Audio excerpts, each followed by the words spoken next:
Good afternoon everyone. તો મારા વાડામાં કંઈક બતાવું તમને. શું છે ખબર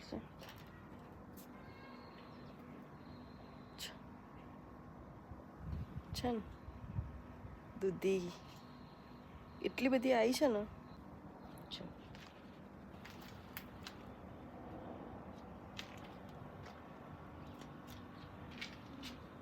બહુ બધી આવી છે.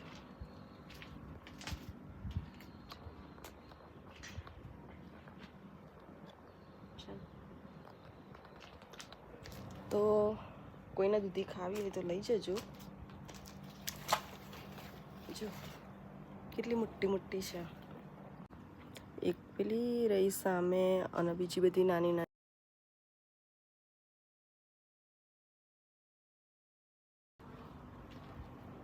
આમે કેવું ખબર છે, જ્યાં ગુજરાતી હોય ને ત્યાં વેલાવેલી તો રહેવાના જ.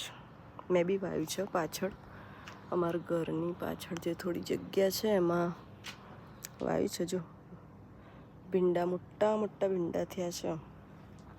અને હું તમને એક ચોરી બતાવું.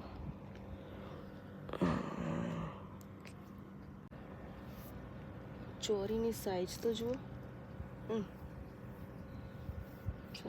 કેટલી લાંબી લાંબી ચોરી છે.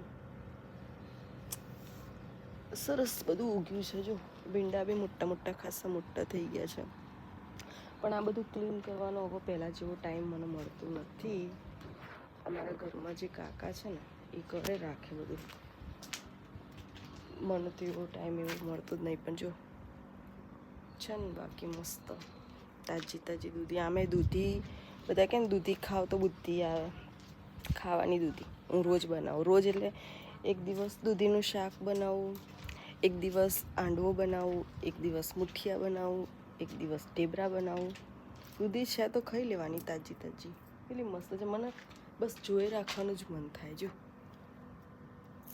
અને પાછી કઈ ખબર, એવું નહીં કે મોટી થઈ છે તો બિયા હશે. પતલી છે એટલા બધા બી બિયા નહીં હોતા.